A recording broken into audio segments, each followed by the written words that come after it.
dos esquemas, una próstata en la cual hacia su lado izquierdo, una próstata normal, y eso es un lado derecho, bueno, una próstata ya aumentada de tamaño, crecida. A ver, por favor. Entonces, esto pues, la próstata, tenemos una pequeña glándula, ¿no?, que en su desarrollo final, en la adultez, llega a pesar 20 gramos. Después de los 40 años, entonces hay un crecimiento anormal ya de la próstata, y eso ocurre en todas las personas, en todos los valores. A partir de los 40 años comienza a incrementarse, ¿no? También es así que llegan a los 50 años y esta próstata puede aumentar, ¿no?, de 20 gramos a 30, 40, 50, 80, 100 o a más, ¿no? La última yo he recibido una próstata de 385 gramos de lo que he recibido, ¿no?, en tamaño. En esta semana me llega una próstata que pesaba 210 gramos, bastante grande, ¿no? Entonces esto ocurre. Bien, aprovechando este esquema ya podemos ver y determinar por qué este crecimiento que se da en la próstata y comienza a presentar una serie de sintomatologías en todos los varones, ¿no? Esta hiperplasia que se da en todos los pacientes, en todos los varones, para suerte, solamente el 30% hace cuadro clínico evidente. No es que el 70% no da cuadro clínico, sí presenta toda la sintomatología, pero no llega a un estado de gravedad. También es por el hecho de la localización de esta hiperplasia. Generalmente la hiperplasia benigna, la lesión benigna, en el 70%, su libro va a decir el 67, 68, bueno, vamos a redondear en el 70%, se da en la parte central, en la parte transicional, ¿no? A diferencia del cáncer, por ejemplo, el cáncer se da, el 70% del cáncer se da en la parte periférica, ¿no?, y el 30% en la parte central. Aquí en las hiperplasias, el 70% en la parte central transicional y el 30% en las áreas periféricas. Muy bien. Generalmente esto se va a dar por una serie de factores, ¿no? Esto está asociado mucho con la edad, ¿no? Entonces, la hiperplasia está generalmente asociada con la edad. Y también se asocia a una alteración hormonal, ¿no?, sobre todo la progesterona. Entonces, a determinada edad, nosotros vemos que la progesterona comienza pues a fallar, a disminuir. Entonces, aquí hay un equilibrio, entonces se rompe ese equilibrio como en todo sitio. Entonces comienza a fallar esta progesterona, y entra pues a aumentar la testosterona, de dihidro 5-testosterona, que es la que comienza a aumentar. Este aumento de dihidro 5-testosterona, esto hace que se promueva una serie de factores, y dentro de estos factores son factores de crecimiento tisular y factores de crecimiento estomal, ¿no? Estos factores de crecimiento tisular y factores de crecimiento estomal es lo que permite el desarrollo de esta próstata. Entonces aquí nosotros vemos que esta dihidrotestosterona, ¿no?, activa los factores de crecimiento, y este factor de crecimiento, aquí vamos a tener nosotros que esto va a tener unos receptores, y esos receptores van a estar a nivel del estroma, que es un estroma constituido por tejido fibromuscular liso, y también a nivel de las paredes glandulares. Entonces, ahí este componente, esto puede desarrollarse y puede hacer y hace que se eleve o simplemente el tamaño de esta próstata. ¿Quién va a regular todo esto? La 5-alfa-reductasa, ¿no? Entonces, que juega un papel muy importante en este sentido. Muy bien. Una vez que se ha producido entonces este aumento una vez que se ha producido o se está produciendo este aumento de tamaño en la próstata, entonces esto comienza la próstata a crecer y en algunos se desarrolla mucho más rápidamente que en otros, ¿no? ¿Y qué es lo que sucede ahora? Imagínense ustedes que ustedes globo, han llenado un globo con agua, ¿no? El globo en sí es la vejiga y el pico donde se le echa el aire al agua, entonces lo tapan con su mano, lo ajustan bien, su mano, su muñeca viene a ser la próstata, entonces el globo de acá y la próstata y todo el cañito del globo comienza la uretra. Entonces aquí está, esto corresponde a nuestra mano, entonces agarramos ese globito, ¿no? Y lo ajustamos. Entonces, ahí vemos nosotros que normalmente en gente joven se produce una buena evacuación de la orina. Van al baño y todito se evacúa, ¿no? Al evacuarse entonces no hay ningún tipo de resistencia a este nivel porque el canal y el diámetro de esta uretra prostática es suficientemente amplio que le va a permitir acá un chorro fuerte y rápido. Sin embargo, este proceso de crecimiento estromal y glandular va a crecer una serie de formaciones nodulares.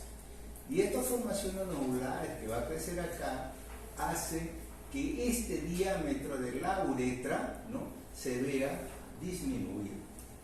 Al comenzar a este diámetro de la uretra a verse disminuido, entonces comienza lo primero que uno va a sentir que es la pérdida de la fuerza, ¿no?, y del chorro urinario. Es lo primero que van a sentir todos los caballeros que allá lleguen o que pasen los 45 o los 50 años, ya comienza a verse esa alteración.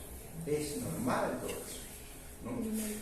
Por otro lado, también la próstata al crecer de volumen, entonces comienza a entrar, mira la pared, acá está muy bien la próstata, pero acá no. Entonces, este globito, si nosotros aplastamos este globo, lo aplastamos y acá se hace como una especie de una bolsita y que retiene la orina. Entonces, al retenerse la orina, uno evacúa, pero lo que queda al costado, eso no evacúa, es una orina residual.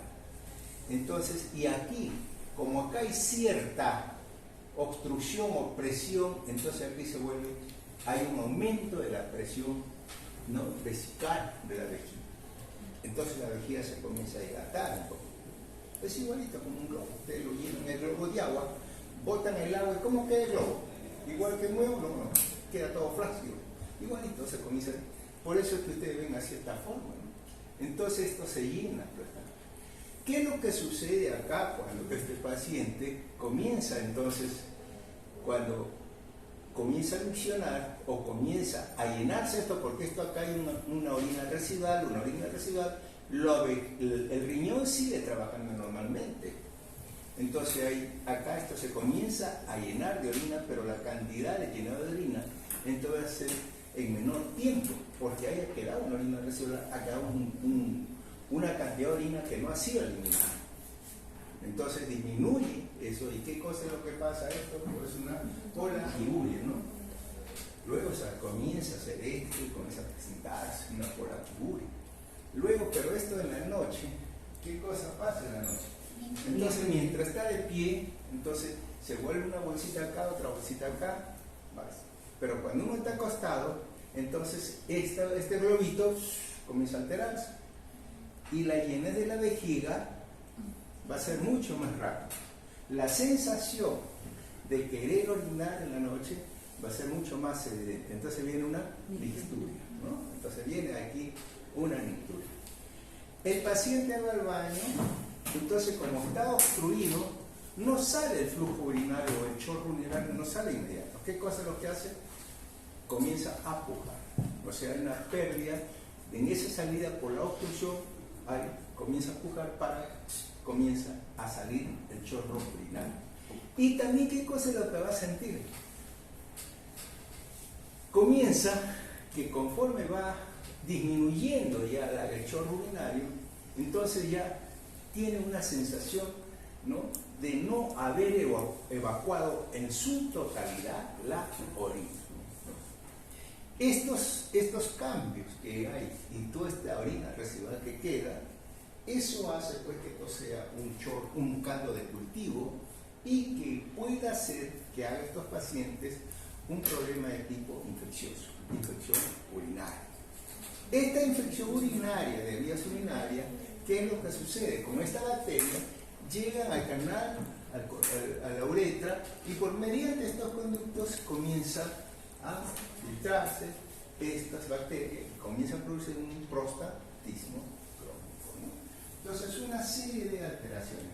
Todo esto, este cuadro que le estoy mostrando acá, es muy similar a lo que se produce en el cáncer de próstata.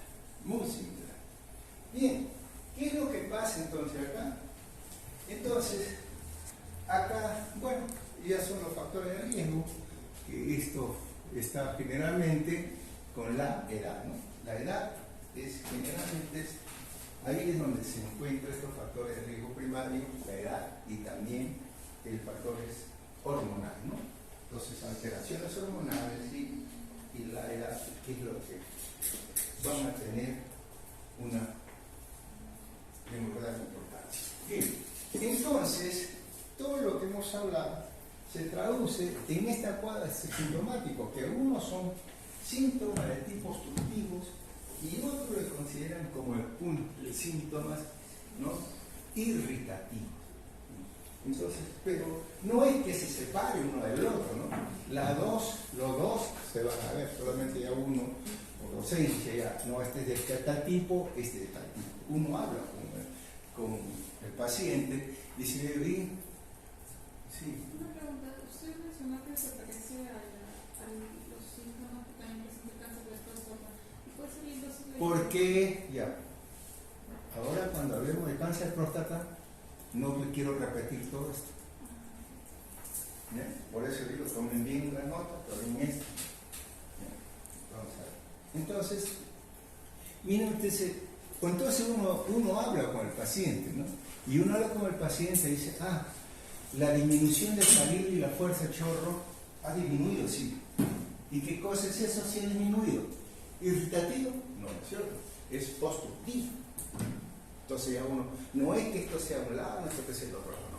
Los dos son iguales solamente que el médico, o por lo simple que ya uno los separa en un cuadro irritativo, un cuadro, entonces, obstructivo. Interrupción o intermitencia de chorro urinario, unadisúrico, ¿no? Prolongación del tiempo del vaciado vesical.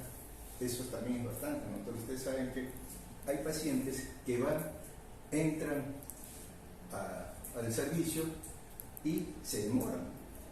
¿Por qué? Porque simplemente entonces no hay un buen chorro, hay una disminución, hay una lentitud y están ahí, ¿no? La micción incompleta o por rebosamiento también, goteo terminal. Entonces, acá hasta eso deja de funcionar, ¿no? Porque su tenesmo, su musculatura, ¿no?, que pueden funcionar, que funcionan bien en otras personas, acá no. Y la retención, ¿no?, que es cuadro obstructivo, ¿no?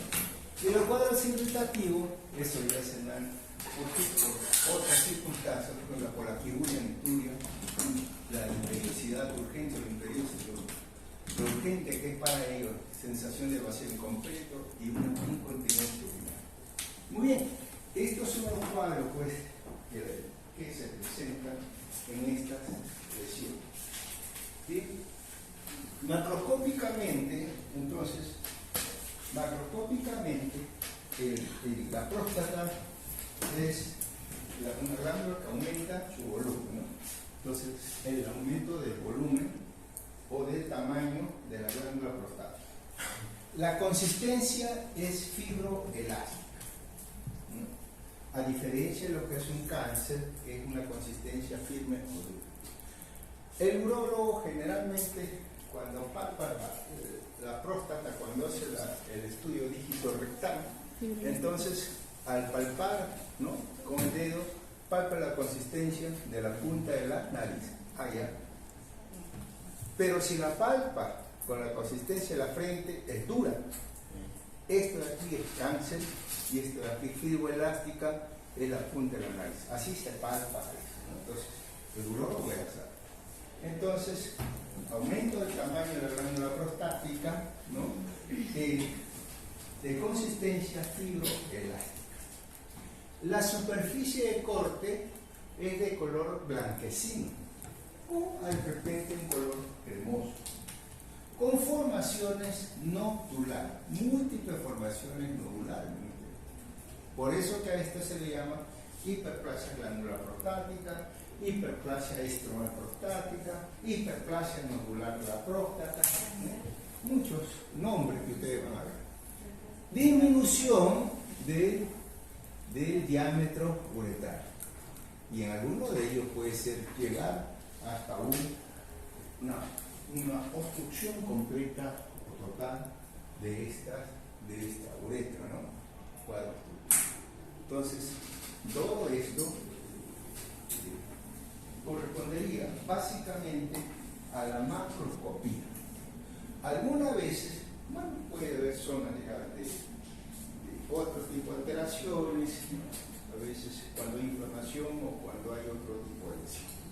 Bien, desde el punto de vista histológico, si nosotros aplicamos la terminología de hiperplasia, que es el aumento de la célula, ¿no? Forma y células que ha variado, que se ha incrementado, aquí aplicamos ese mismo concepto a glándula, hiperplasia glandular, entonces un incremento de la glándula prostática. Este incremento vamos nosotros a encontrar también que varía en el tamaño y forma de la glándula prostática.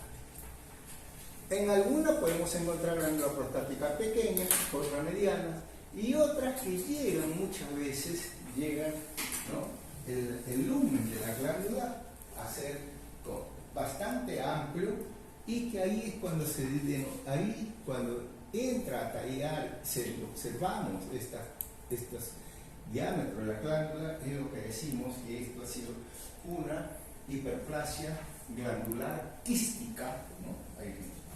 O en su libro de repente lo pueden encontrar como una degeneración quística, ¿no? de esta glándula. Degeneración, yo no creo mucho en esa palabra porque es un término que significa que ya no deja de funcionar esa glándula, no es tanto así, no es tanto así, siguen funcionando, siguen viendo estas.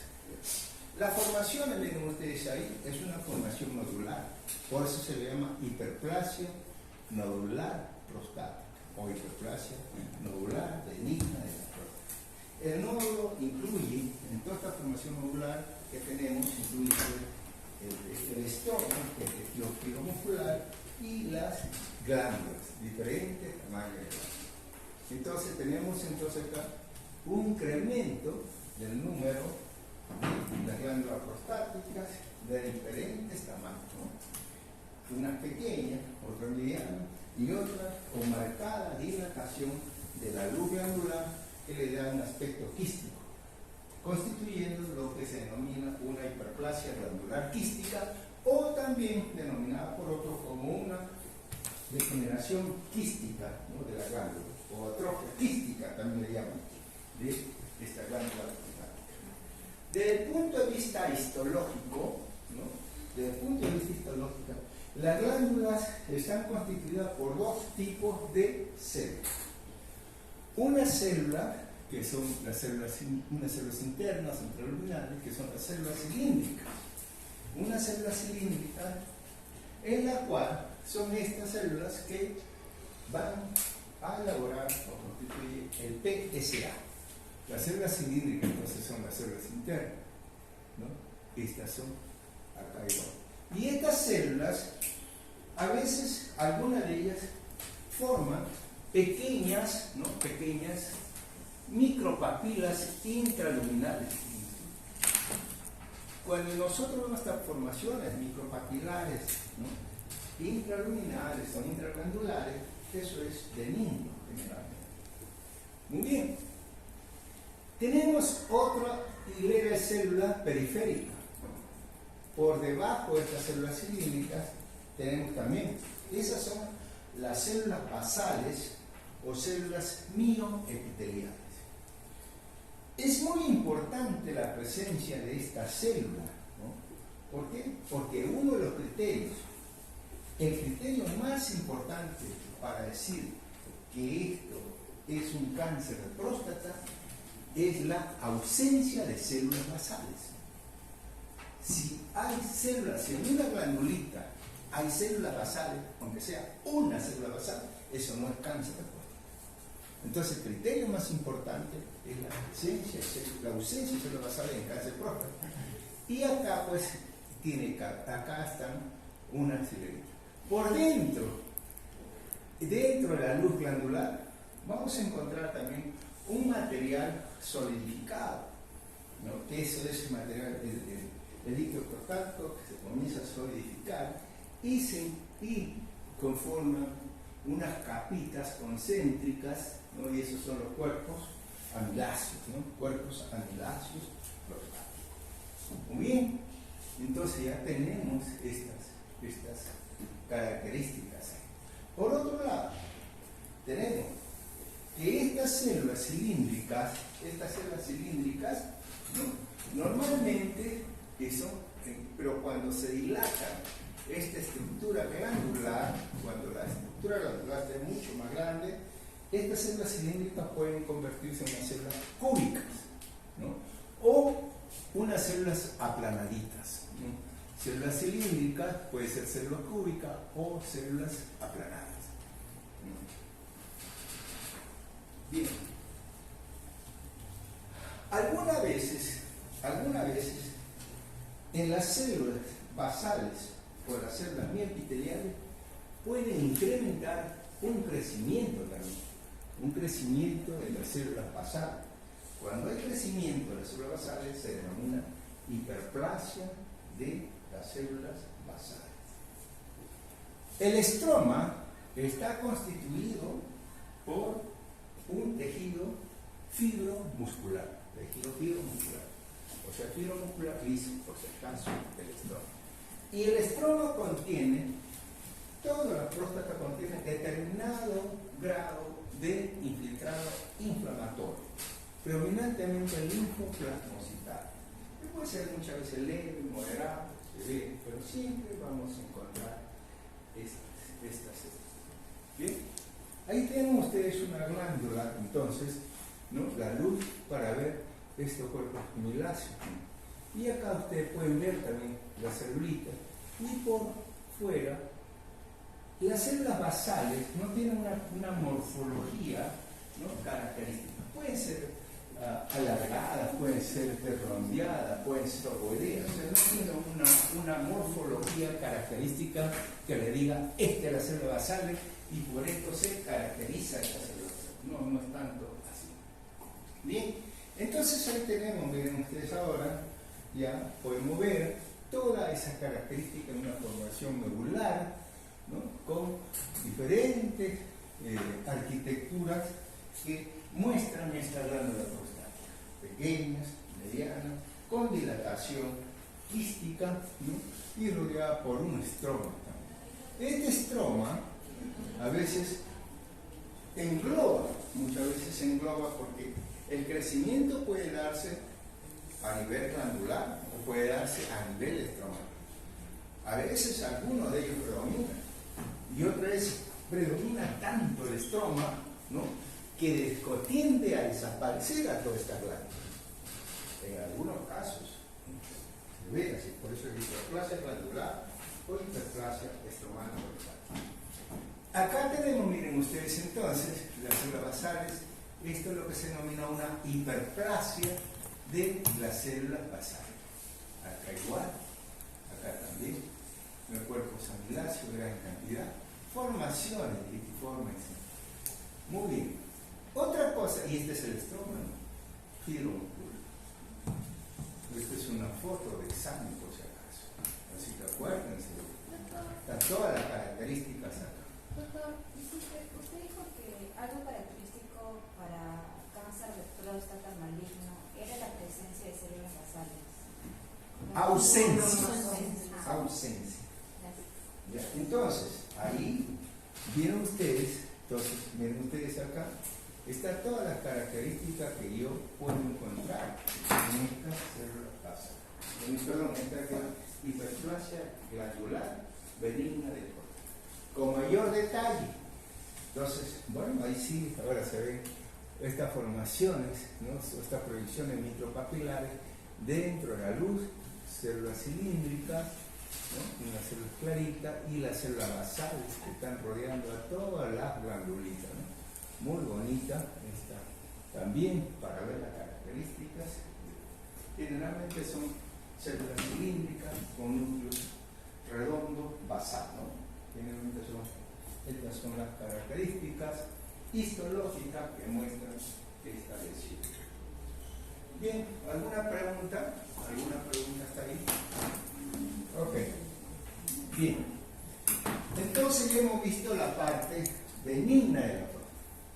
Ahora vamos a ver la parte maligna de la próstata, ¿no? Entonces habíamos dicho que a partir de los 40 años ya comienza a presentar, a iniciarse un crecimiento de la glándula prostática y que esto se hace mucho más evidente a partir de los 50 años de edad, ¿no? Conforme va avanzando el hombre en edad, crecen las posibilidades también de hacer cáncer de próstata. Mientras más edad, entonces la curva no desciende, sino asciende, ¿no? A ser mayor posibilidad de cáncer de próstata. Este cáncer de próstata muchas veces está, ¿cómo nos llevamos a cabo? ¿Qué sintomatología o cuál es la causa de este cáncer de próstata? No se sabe, ¿no? Entonces, esto simplemente puede haber unos factores de riesgo que sí pueden haber. Entonces, factores de riesgo es la edad, ¿no es cierto? El primer factor de riesgo que encontramos nosotros es que generalmente más de los 60 años de edad, esto ya comienza a presentarse un cáncer de próstata, normalmente. Antecedentes familiares es otro factor de riesgo, ¿no? Si el papá o el abuelo, ¿no? Han tenido cáncer de próstata, es lo más probable que los hijos también tengan alguna posibilidad de ser cáncer de próstata. La raza también es otro factor de riesgo, generalmente los afroafricanos, ¿no? Entonces la raza negra tiene mayor posibilidad de ser estos cánceres. No tanto así los blancos y los latinos, ¿no? Es menor posibilidad. Y la raza asiática, mucho menos, ¿no? Pero otro factor de riesgo también es la geografía. Y esto se ha demostrado porque en pacientes asiáticos, ¿no? Que de repente su tipo de alimentación podría ser, o su modo de vivir podría ser, pero cuando lo han trasladado, han sido llevados a otro país, de repente, como Estados Unidos, ¿no? Entonces, estos grupos han desarrollado cáncer de próstata. Entonces, por eso también la geografía también comienza a verse. La dieta, bueno, se dice que ahora, a veces uno no entiende, ¿no? Lo que hace bien para una persona, hace bien para una cosa, hace mal para otra cosa, ¿no? Por ejemplo, la dieta influye, ¿no? Alto contenido en grasa puede aumentar el riesgo. No, se dice también que ahora los varones después de los 50 años, ¿para qué van a tomar leche? Eso no le hace daño, al contrario. Se eleva la posibilidad de hacer cáncer de próstata. Todos los lácteos, o sea, está el yogur, está el queso, tequila, está pues la leche. Pero no es que ellos produzcan el cáncer, no lo dan, sino hay un riesgo, una posibilidad de que se incremente el cáncer de próstata en estas personas consumidas.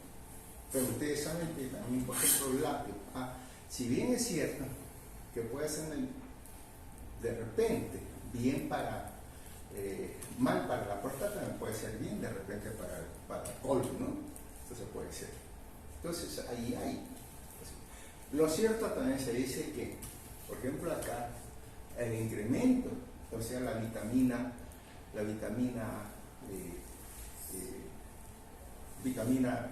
¿cómo se llama? E, ¿no? La vitamina E incrementa también, disminuye la posibilidad de hacer cáncer, hasta en un 50%, dice que disminuye la posibilidad de un paciente que toma vitamina E en relación a otro que no toma esta vitamina, ¿no? Igual también se ve en mujeres que consumen vitamina E, entonces se baja una posibilidad de hacer cáncer de mama hasta en un 50% en relación a otras que no consumen este tipo. El tomate, no recuerdo ahorita el tomate, ¿cómo se llama este antioxidante? Que también, el tomate es un antioxidante excelentísimo para todos los caballeros, ¿no? ¿Por qué? Porque limita el crecimiento de la próstata y también limita el crecimiento y la formación de estos cánceres de próstata. La obesidad, el hábito de fumar, ¿no? Entonces, el consumo del alcohol también, el consumo del alcohol lo que va a producir es un prostatismo, es una irritación. El alcohol y todo, el ají, el alcohol, la pimienta, todas esas sustancias, el café también produce cuadros irritativos a esta especie. Bien, esos son los factores de riesgo, algunos, ¿no? De repente ustedes pueden encontrar muchos más. Entonces, esto, ¿no? Ahora, le decía en relación a lo que me preguntó tu compañera hace un momento acerca del cuadro clínico. No hay un cuadro clínico específico, no hay un cuadro clínico específico que me diga, si tienes esto es cáncer. No lo hay, ¿no? Entonces, ¿por qué? Porque el desarrollo del cáncer a veces no es evidente, no es notorio, no es sintomático. El paciente, no hay una sintomatología específica que me diga que esto es cáncer de próstata, salvo que sea en los estadios ya avanzados de la enfermedad. Pero en un inicio no. Como esta es una lesión que uno hace, un crecimiento prostático, y esto va creciendo, la posibilidad de hacer cáncer con la edad, entonces, ¿qué cosa es lo que muestro yo en una hiperplasia? Los cuadros irritativos o conflictivos, y eso son la primera sintomatología que puede presentar este paciente, salvo en los casos avanzados. Por eso tenemos así: aumento de la frecuencia urinaria, urgencia y necesidad de orinar, disminución de chorro menstrual, flujo urinario interrumpido, dolor al orinar, etc. Entonces, todo esto es lo que hemos visto nosotros en un cuadro. Eso quiere decir que el cuadro clínico, ¿no?, que va a presentar este paciente no es específico, sino es el cuadro clínico de un cuadro de infecciones, de hiperplasia glandular prostática. Salvo en los casos avanzados, donde este cáncer muchas veces puede presentar ya dolor a nivel de columna, ¿no? Entonces, o cuando ha hecho metástasis, por ejemplo, ¿no? Pero ¿cómo es que tenemos nosotros que actuar acá con este paciente? Simplemente es que después de los 50 años, se dice que ahora de los 40, ¿no?, para detectarla con prontitud, hacer un dosante de PS, ¿no? Entonces, y con eso nos va a permitir a nosotros ir catalogando y por lo menos monitorizando al paciente, ¿no?, cómo es el proceso de la elevación del PSA. Si usted encuentra un paciente, un familiar que tiene un PSA que ha tenido, por ejemplo, 3 en este año, bueno, se lo toma en febrero y el próximo febrero ha salido de 5. Ah, caramba, ¿qué ha pasado? O de 76, ¿qué ha pasado? No, 5, no, todavía está dentro de lo normal. No. Cuando el PSA crece más del 10% en un año, ojo, ese paciente, vaya que vaya al urologo. no puede ser un PSA y dispararse, ¿no? Entonces algo ha pasado. Ahora, este PSA también no es específico, ¿no? Porque esto, con una próstata desarrollada, puede aumentar los valores del PSA. Con un prostatismo aumenta también los valores del PSA. Cuando uno va al médico y el médico le hace el masaje prostático, ¿no? O el examen prostático, aumenta el PSA. Entonces hay que tener mucho cuidado con eso, ¿no? Pero eso sí, lo mejor sería que ya vaya al urólogo y ya le hagan los exámenes correspondientes, ¿no? Y pensando ya en un diagnóstico adecuado. Bien, macroscópicamente, entonces también podemos encontrar una próstata generalmente aumentada de tamaño, aunque no es absoluto. No es absoluto a que por el tamaño de la próstata hay mayor cantidad de cáncer, no. Simplemente próstata, bueno, generalmente aumentada de tamaño, bueno, puede ser. Pero la consistencia sí varía. La consistencia ya no es fibroelástica, sino una consistencia dura. E inclusive en unos casos avanzados, el urólogo describe como consistencia pétrea, o sea, muy dura, ¿no? Entonces, uno cuando nos envía la biopsia, entonces, tacto rectal, próstata pétrea. Ah, ya está, ya hay cáncer. Entonces, esto es la superficie de corte. Esta es otra cosa curiosa también del cáncer de próstata. ¿Y por qué se diferencia de otros cánceres? Ustedes cuando vean un cáncer de estómago, sacan el estómago y uno ve el tumor ahí. Saca, abre el estómago hasta el tumor, bueno, un cortecito acá, otro acá, listo, se acabó. Sacan el colon, está el cáncer de papa, un cortecito. Sacan el pulmón, ahí está el chancacón, un cortecito acá, se acabó. La próstata, a veces no se ve, algunas veces no se ve el cáncer. O se ve, de repente lo ideal sería, qué bonito acá, qué bonito, este cáncer, ¿no? Aquí está, mira, todo este cáncer, acá igual. Y se ve, lo único que hay es un tejido de color amarillento. Eso es lo que se ve. Formaciones, ¿no? Algunas veces nodulares, irregulares, periféricas, de un color amarillento. Así es lo que se ve acá. Muchas veces de localización periférica, ¿no? Delimitada, ¿no? Eso nos permite a nosotros ver este cáncer. ¿Y por qué? Porque de repente, y esto pues, esto acá, cuando nosotros vemos, acá no podemos hacer, ya yo corto acá, el resto ya no quiero, corto acá, el resto no quiero, no. Porque en el diagnóstico que nosotros tenemos que hacer, el cáncer en todo un corazoncito, en la parte donde está la parte más delgada, abusada, es el ápex, y la base, que da la parte donde sale ya hacia atrás, todo lo que es la vesícula seminal. Y nosotros tenemos que cortar, así tenemos que cortar.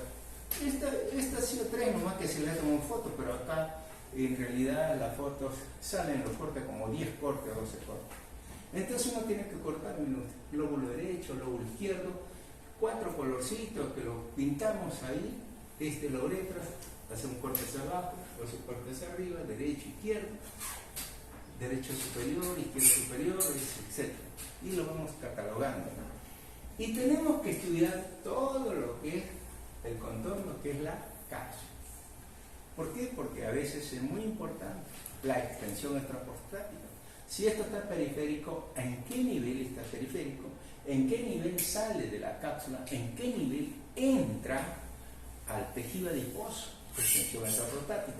Si acá hay músculo, ¿en qué nivel entra al músculo? Entonces, por eso es que cuando a nosotros nos llega una próstata, la cortamos todita y la incluimos en su totalidad. Puede haber de repente 40, 50, 60 láminas y todo eso lo incluimos, para determinar bien, en forma detallada, qué cosas y dónde se encuentran todos estos tipos de lesiones. Muy bien, entonces esas son cosas de cultura general para ustedes.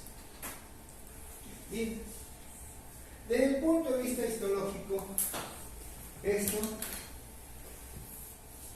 por si acaso, esto de acá lo que están viendo ahí simplemente es una hiperplasia, ¿no? Porque si ustedes ven las características, entonces allá la luz granular es grande, formaciones papilares, intraluminales, ¿no? Un estroma, 2 hileras de celulitas, entonces esta es una hiperplasia granular prostática. ¿Qué cosa es lo que ocurre con el cáncer? Con el cáncer, todas estas formaciones grandes y tubulares, y de esta forma que ustedes pueden ver, se pierden. No hay eso. Entonces, ¿cómo son? Formaciones glandulares tubulares, o sea, túbulos pequeños. Imagínense ustedes como una latita, si quieren una lata de leche o lo que sea, que ustedes lo ven todo el diámetro así, redondo, todito. Entonces, y no hay estas formaciones, ¿no? Micropapilares, intraluminares, no hay. Y también hay ausencia de células basales. Entonces, por eso, mientras ustedes vean esto, esto es con sus arbolitos ahí dentro de la luz, esto es benigno, ¿no? Pero, no. Ahora, el problema que tengo con ustedes también, ¿qué cosa es lo que pasa? Ustedes van a hacer, o ya lo han hecho, no lo sé, un seminario de cáncer de próstata. Si yo estoy acá y la lámina que me muestra corresponde a un tipo histológico, solamente lo voy a enseñar ese tipo histológico y el resto, ¿qué? Entonces, el cáncer de próstata tiene una serie de tipos histológicos, patrones histológicos, y eso va a estar, ¿no?, de acuerdo a una escala de Gleason. Gleason evalúa los cambios morfológicos que se van a dar en la próstata. Hay Gleason 1, 2, 3, 4, 5. Y en un estudio de la próstata se evalúa, si todo este de la próstata evalúa los dos patrones de mayor cantidad de cáncer. Si yo veo acá, este es un Gleason 3, muy bien, este es un Gleason 4, 3 más 4, o ¿cuál predomina?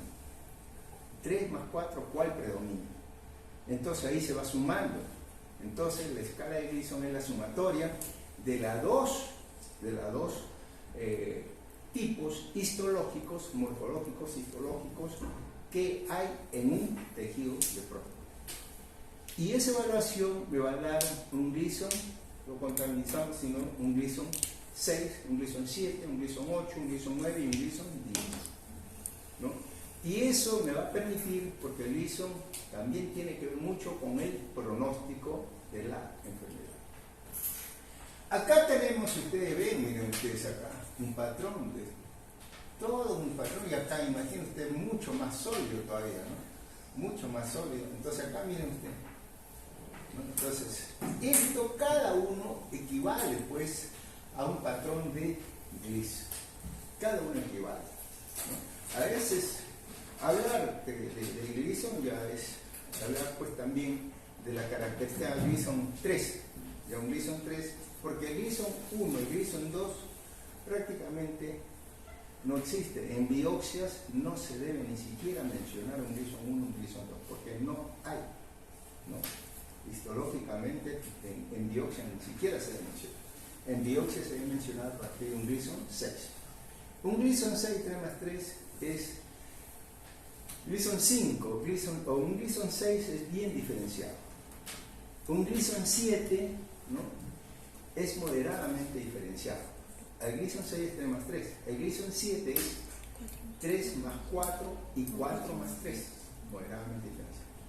El Gleason 8 es pobremente diferenciado. El Gleason, entonces tenemos Gleason 5 más 3 o 3 más 5. El Gleason 10, 9, 10, entonces también pobremente diferenciado. El Gleason 9, bueno, 4 más 5, 5 más 4, y el Gleason 10, 5 más 5.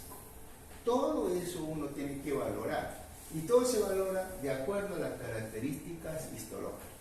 El patrón morfológico es lo que me va a dar a mí catalogar si es de alto grado o de bajo grado, bien diferenciado, moderadamente diferenciado o pobremente diferenciado.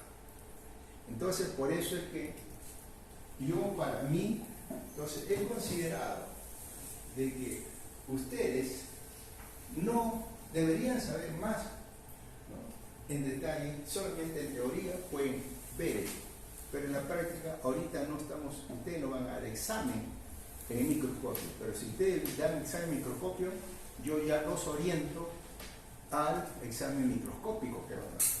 Pero como no van a dar eso, entonces en teoría miren ustedes, esto es patrón de Gleason. Todo esto es un Gleason 5, ¿no? Acá también comedocarcinoma, esto es comedocarcinoma. Entonces todos son diferentes tipos de patrones de Gleason. Bien, entonces, ¿qué cosa es lo que vamos a ver nosotros? Esto es lo que se muestra en la lámina real que ustedes han debido revisar o si quieren revisar. Miren ustedes acá toda esa gran proliferación, ¿no? Y todas son células granulares, tubitos, tubitos, tubitos, tubitos. Todos son tubos de células granulares, ¿no? Entonces, la primera característica, ¿cuál sería? Una proliferación, ¿no?, de glándulas prostáticas malignas, ¿no? Proliferación de glándulas prostáticas malignas, ¿no? Entonces, todas, ¿no? Ahora, miren ustedes de acuerdo a Gleason, si yo digo, a Gleason 3, ¿cómo es? Gleason 3 es una glándula y otra glándula, pero separadas, con un estroma en el centro. El Gleason 4, una glándula que se une con otra glándula, pero con la luz glandular. Y los núcleos están equidistantes, o sea, se puede ver y determinar los núcleos en detalle. Otro es el Gleason 5. Estos glándulas se unen, pero se comienzan a fusionar las dos glándulas y los núcleos ya dejan de ser equidistantes, se comienzan a estar unos pegados a otros. No hay luz glandular, entonces es un patrón más sólido. Entonces, son una serie de características morfológicas que decirle eso, pues, está bien. Para mí es mejor. Proliferación glandular, ¿no?, prostática, de glándula prostática maligna, ¿no? Miren ustedes ahí, vamos a ver. Ese es un. Vean esta. Proliferación glandular, ¿no?, de glándula prostática maligna, ¿no? Ahora, con atipia nuclear, con nucleolos prominentes, ¿no?, atipia nuclear con nucleolos prominentes, con ausencia de células basales, con ausencia de células basales. Y ahora sí, después esto podría, ¿qué cosa acá? Y ustedes ahí, la atipia que hay, los nucleolos que hay en esto, y ausencia de células basales. No hay células basales. Entonces,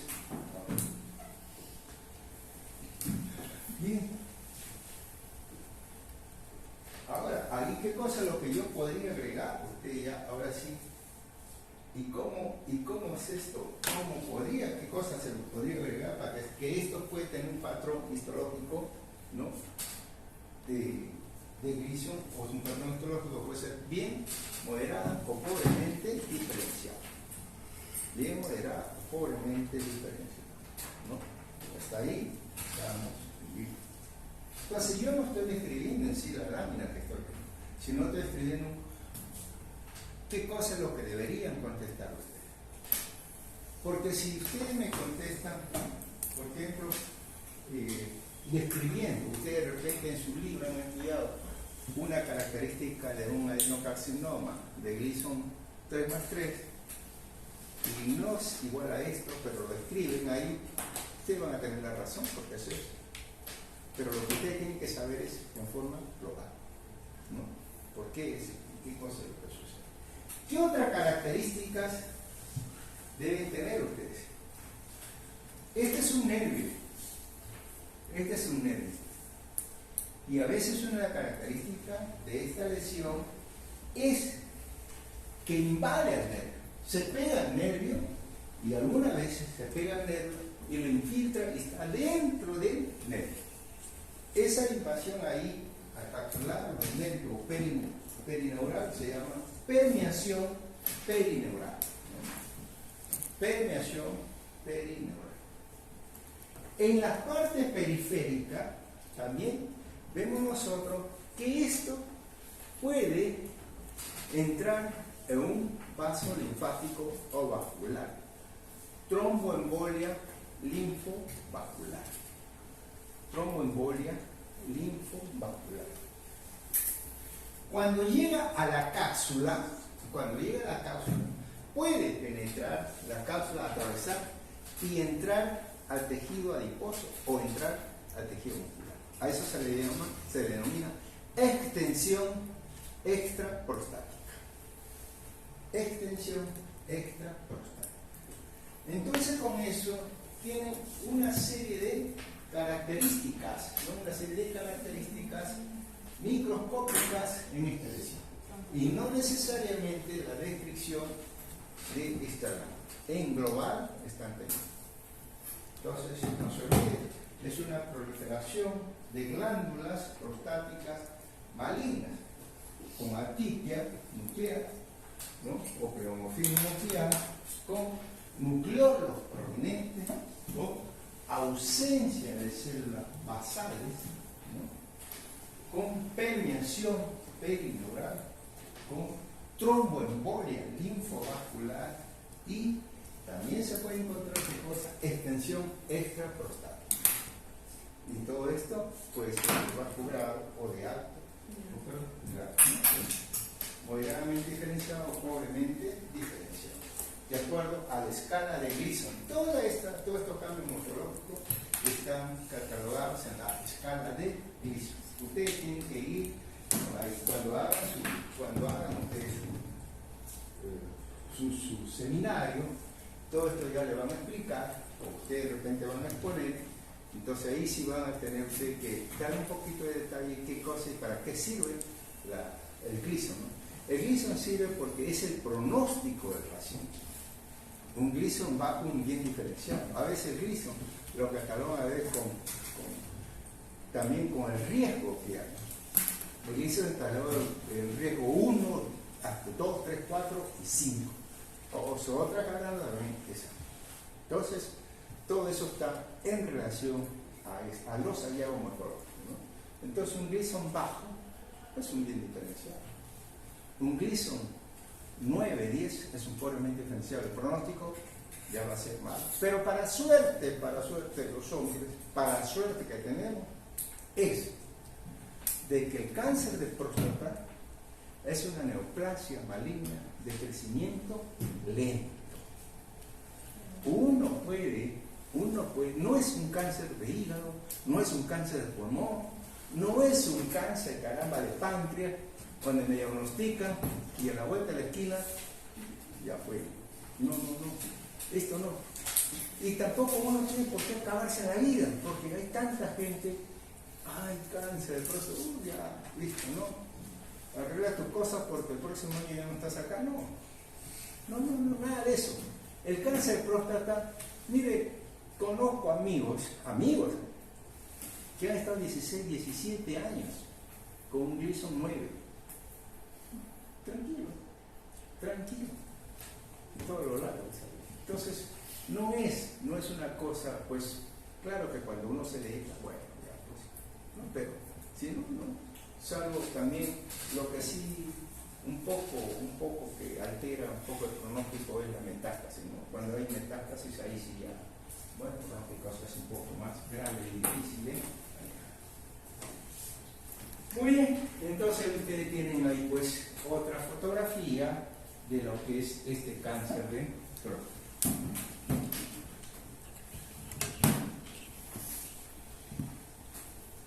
Bien. Ahora vamos a ver con el cáncer de testículo. El cáncer de testículo también es otra patología, ¿no? el cáncer de testículos generalmente se van a dar el 95% del carcinoma testicular van a tener lugar en las células germinales, en las células germinativas, ¿no? Ahí vamos a tener lugar el cáncer de células germinales. Y dentro de este cáncer de células germinales vamos a tener a los seminomatosos y a los no seminomatosos. Los seminomatosos constituyen los seminomas. Y los cánceres de testículos, ¿no?, de células germinales no seminomatosos constituyen ¿qué cosa? Constituye el carcinoma embrionario, el tumor del seno endodermal, los seminomas, los teratomas y los tumores mixtos. Eso es lo que vamos a tratar porque ya fue en el tumor del estroma, etcétera, otras cosas. Ahora, ¿qué cosa es este cáncer de las células del testículo? Generalmente agrupa un grupo de gente joven, que incluye un grupo etario entre los 15 años y los 35 años de edad. Ahí incluye este cáncer de testículo, ¿no? Ahora, el cáncer de testículo tiene a veces una serie en el seminoma, una serie de factores, pero este cáncer de testículo, el factor más importante es la criptorquidia. Ese es el factor más importante. Ustedes saben que los testículos se desarrollan embriológicamente a nivel abdominal y después van bajando, hasta cuando ya nace el bebé, debe estar en su bolsa escrotal. Algunos se quedan en el abdomen y eso pueden hacer una posibilidad hasta de un 50% de cáncer de testículo. Otros se quedan en el conducto inguinal, eso puede ser una posibilidad de un 15% de cáncer de testículo. Entonces ahí vamos a ver que ahí se encuentra la mayor cantidad. Entonces la criptorquidia son los factores más importantes de este cáncer de testículo. Esto también, con respecto aquí a la raza, ya que la vi ahí, entonces habíamos dicho qué cosa en la próstata, ¿en qué raza era más frecuente? En la raza negra. El cáncer de testículo es más frecuente en la raza blanca, ¿no? En la raza blanca. Entonces el cáncer de testículo, más en gente joven, entre los 15 y 35 años. Pero puede un cáncer testicular mayor de persona mayor, sí. De acuerdo al cuadro clínico puede presentarse en personas mayores también. Para conocimiento de usted, el cáncer de testículo en gente mayor, se me refiero, mayor de 60 años, de 30 años, es el linfoma. ¿No? El linfoma es el cáncer de testículo más frecuente en viejos, en otras palabras, ¿no? Así, porque en gente mayor, entonces el cáncer de testículo más frecuente en gente mayor, en tercera edad, es el linfoma. Entonces si a mí me llega, ¿cuántos años tiene? 62 años, un tumor de testículo. A mí este es un linfoma. Este es un linfoma. Y se me dice, ¿cuántos años tiene? 42 años o 45 años. ¿Qué? ¿Tiene un cáncer de testículo? Sí. Ah, caramba. Entonces dijo, hace un seminoma espermatocítico. Porque de acuerdo a los patrones que vamos a ver, pues puede presentarse esto.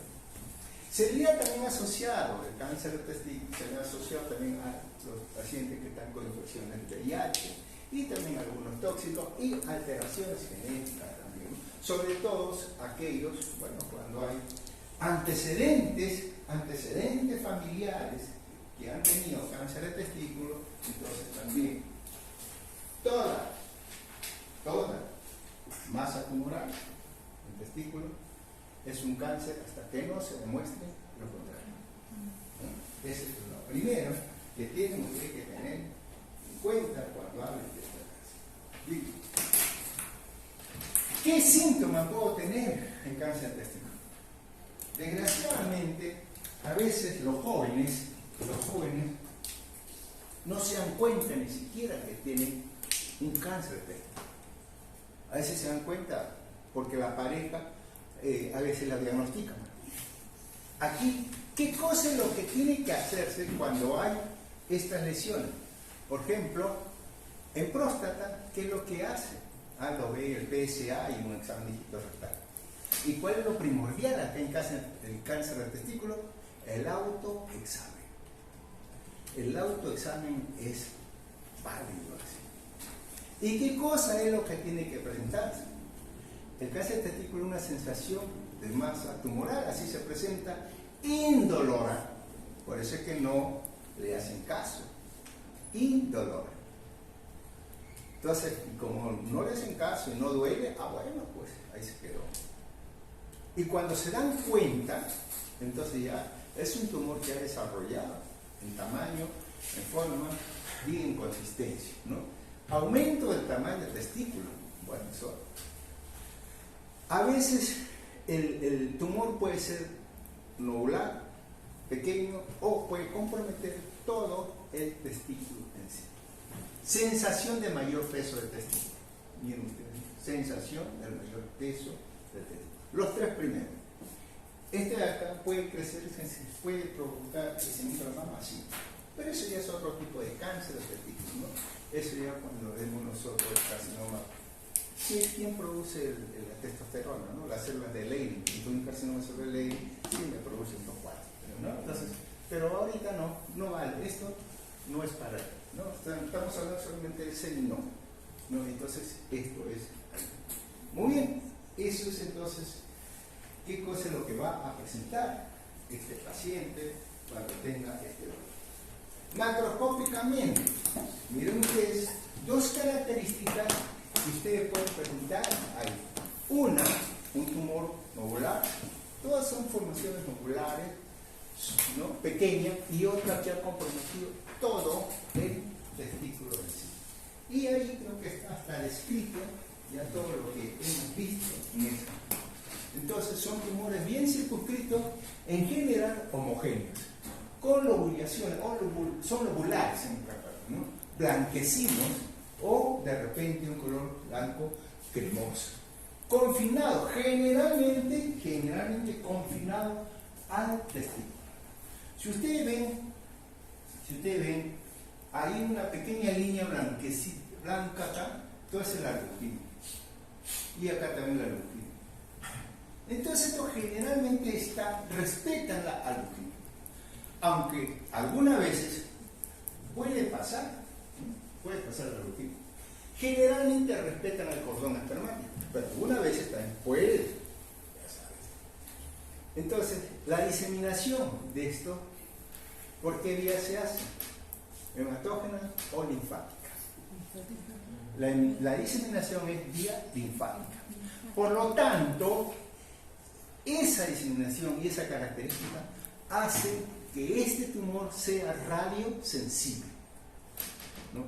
Ese es lo bueno también cuando un jovencito ha sido diagnosticado con un seminoma. Entonces ese seminoma, hace, sobre todo cuando es seminoma puro, ¿no? Cuando es seminoma puro, bueno, es radiosensible, se mejora, ya hacen su vida normal. Entonces tenemos ahí las características de formaciones nodulares, ¿no?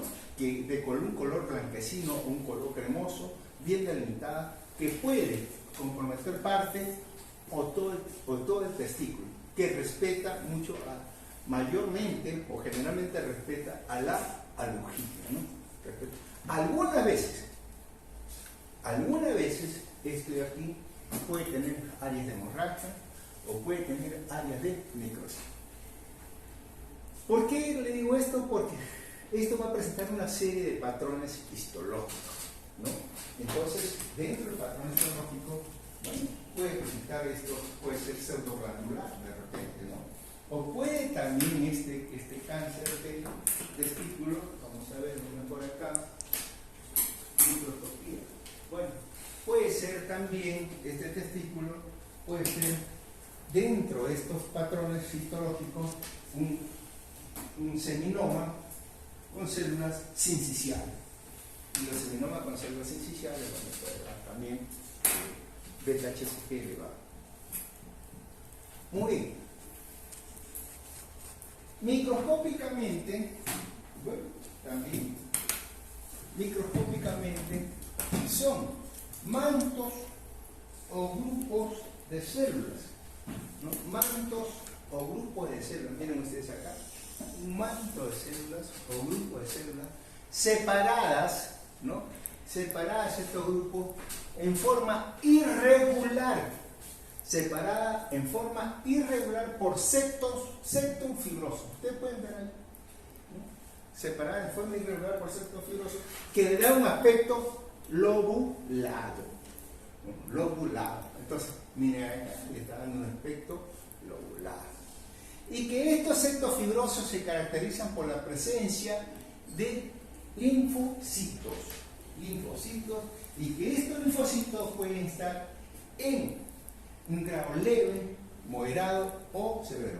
A veces nosotros puesto ahí, si yo digo esto, ahí es un seminoma puro clásico, ¿no? con fibrosis y con respuesta linfocítica, ¿no? en grado leve, moderado o severo. Eso va a ser un indicativo de que el organismo como que se está defendiendo de esta lesión, ¿no? Entonces son mantos o grupos de células, ¿no? seminomatosas separadas en forma irregular por unos tractos fibrosos y que le dan el aspecto lobulado. Esto se caracteriza también porque este tracto fibroso entonces contiene ¿qué cosa? Linfocitos. Muy bien. Entonces miren ustedes el manto o lóbulo que se va a formar en este. Ahora, las células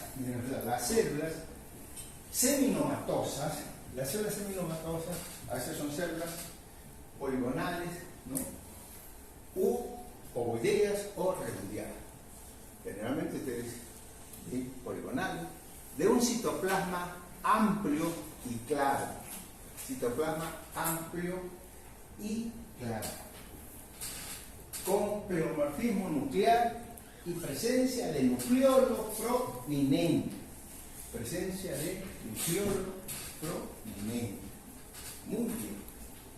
Eso es las características histológicas, ¿no? que vamos a ver en estos patrones. Histológicamente, el seminoma, como dije, puede tener el seminoma clásico, que es lo que estamos viendo acá, ¿no? El seminoma clásico. Pero hay otros patrones histológicos que ustedes de repente lo pueden leer. Es un seminoma con formaciones pseudoglandulares, o puede ser un seminoma sincicial, con células sinciciales.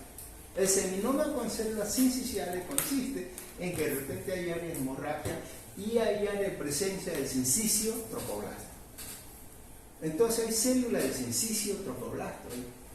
Y esto es curioso ver, porque cuando uno le hace los marcadores tumorales, generalmente el seminoma, los marcadores son negativos, excepto cuando hay células sinciciales que sí hay beta-HCG.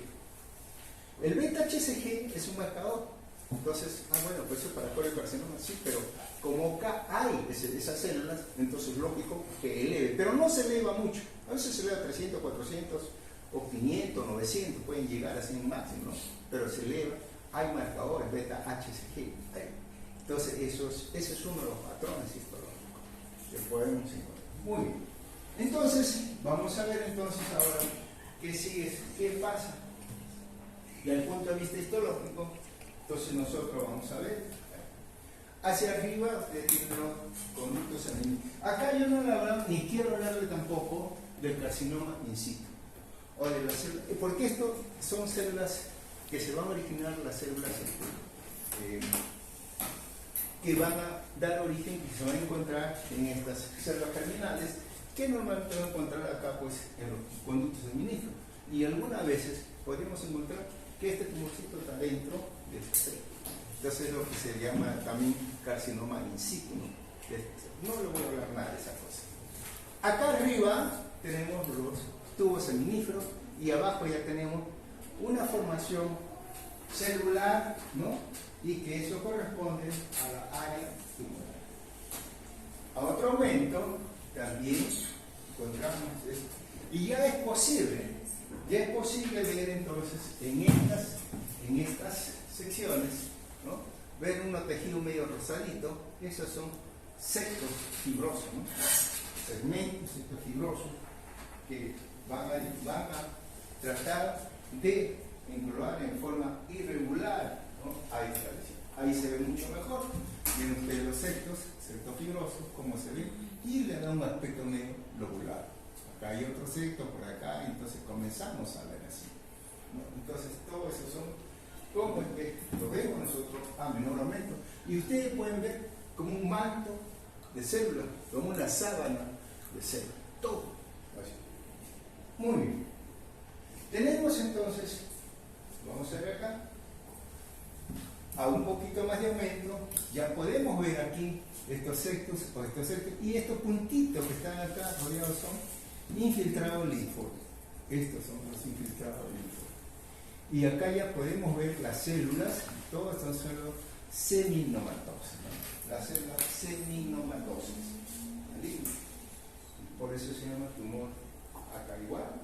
También las células seminomatosas, ¿no? Con citoplasma poligonal, amplio, claro, con pleomorfismo nuclear, con nucleolo prominente. Muy bien. Ni siquiera le menciono más acerca de otra característica histológica porque no la estoy viendo acá. Si acá hubiese un área de células incisionales, hablaríamos más de eso. No hay acá. Entonces, y esto pero lo que corresponde. Cuando ustedes vean o lean en su libro el carcinoma, el seminoma puro o clásico le llaman, ¿no? Y miren ustedes los núcleos, ahora sí pueden ver esos núcleos polomórficos grandes, ¿no? Todos esos núcleos. Bien, y otros que son de menor tamaño, acá, algunos linfocitos que se van a ver también en esta región. Muy bien.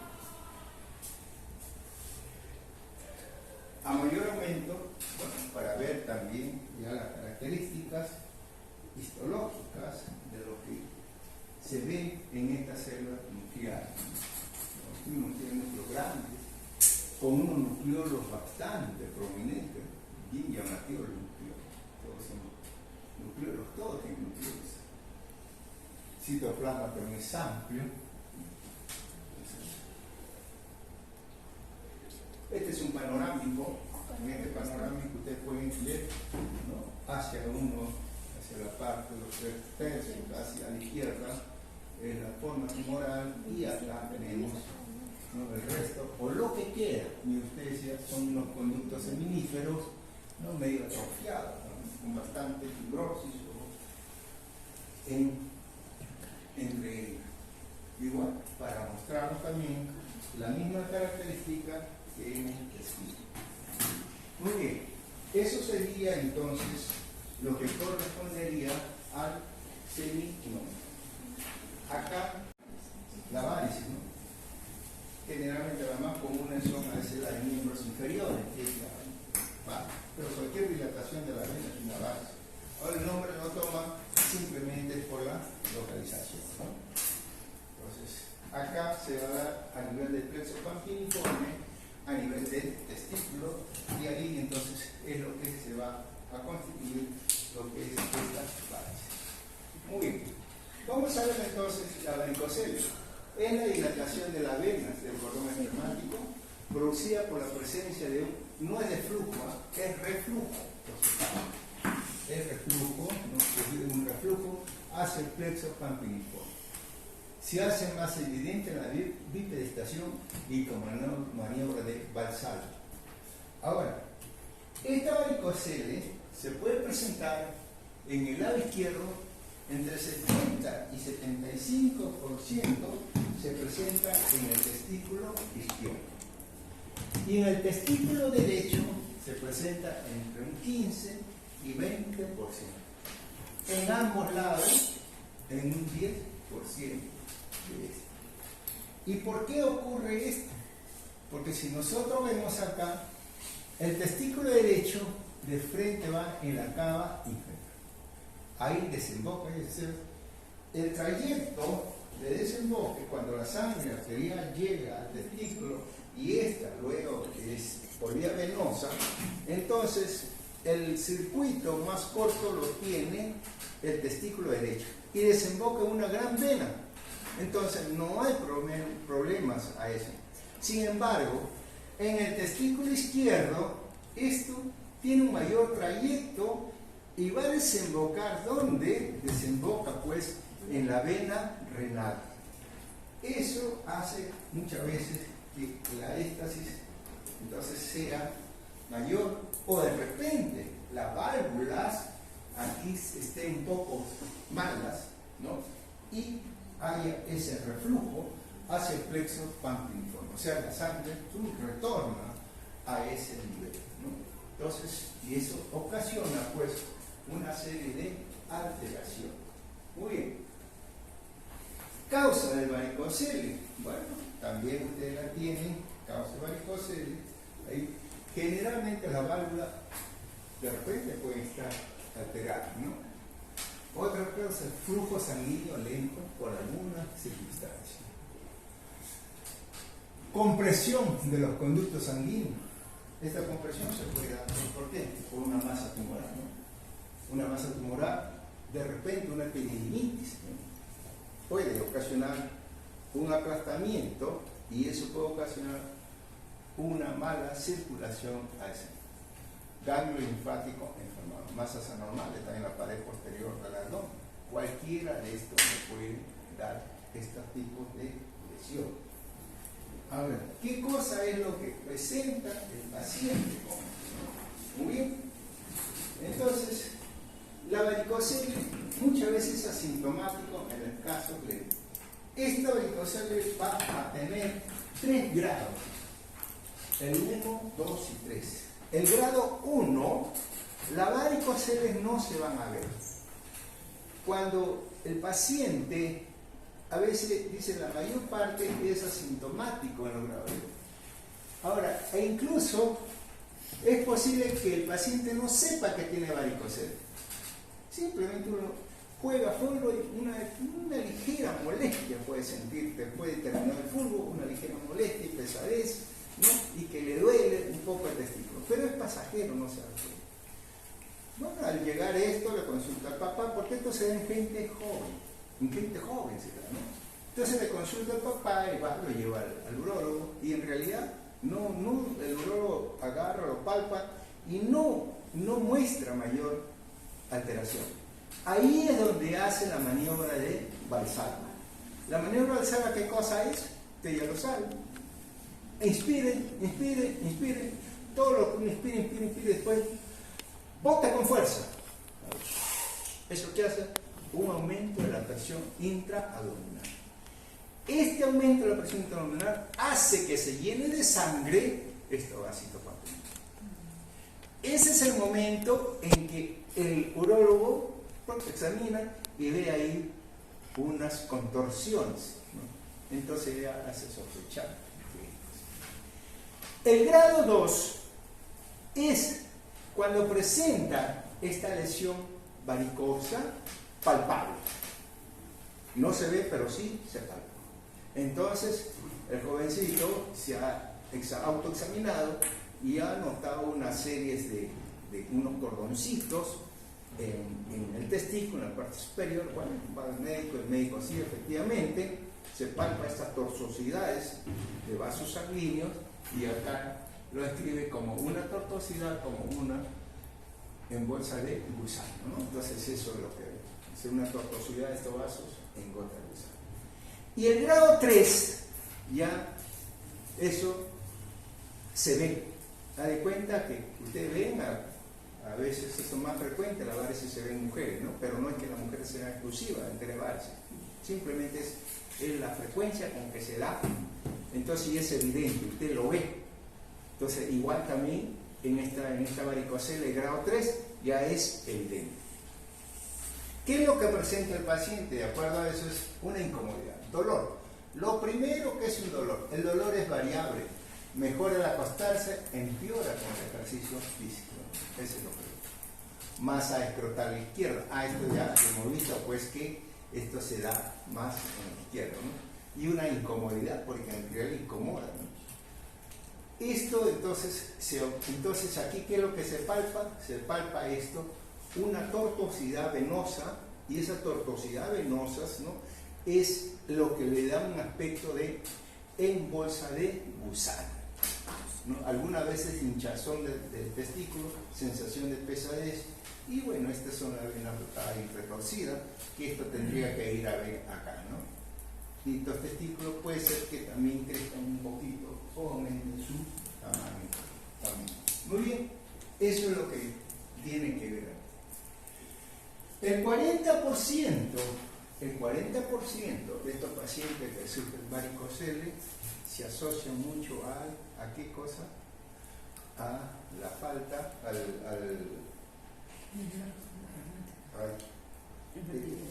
a la infertilidad, ¿no? El 40% se asocia a eso. Muy bien.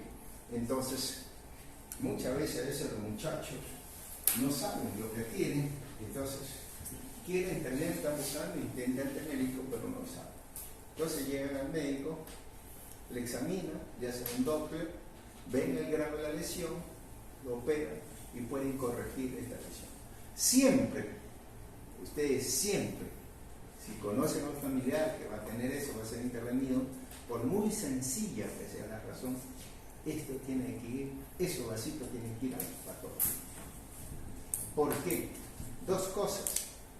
Primero, antes de entrar a sala, se le debe realizar un espermatograma. Y después de la operación, al mes o los 2 meses, otro espermatograma, para ver si hay o no mejor. Si acá hay una disminución, menor recuento de espermatozoides, y a los 2 meses o a los 3 meses hay un azospermia, ¿qué ha pasado? Hay que revisar. Por otra parte, siempre esta muestra tiene que revisarse el patólogo. ¿Y por qué? Porque las intervenciones son intervenciones y muchas veces no dan lugar, o dan lugar a veces que uno cometa algún tipo de errores en el. Bueno, esas son, ya hemos hablado, grado 1, grado 2 y grado 3, ¿no? Hemos hablado de eso.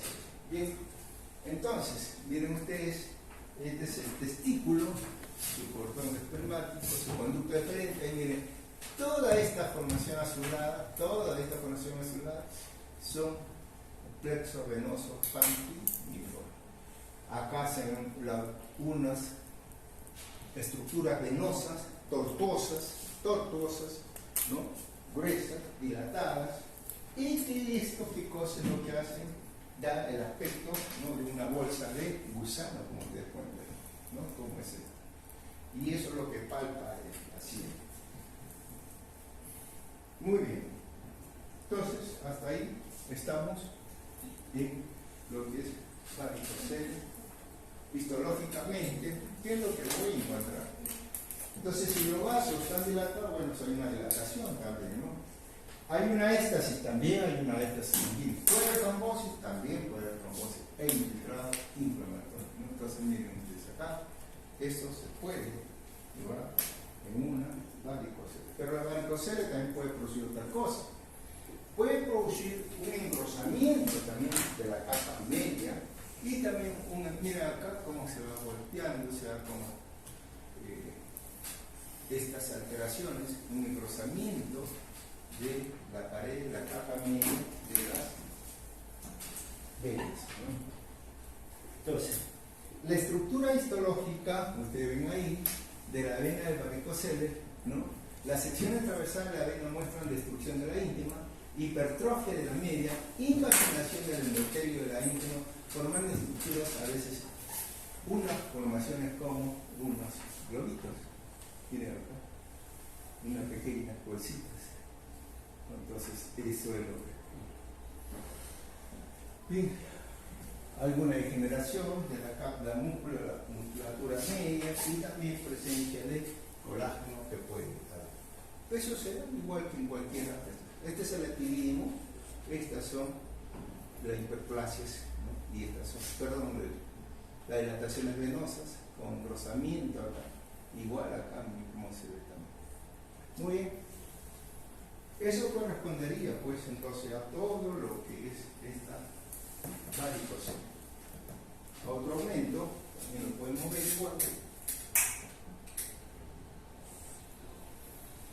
igual.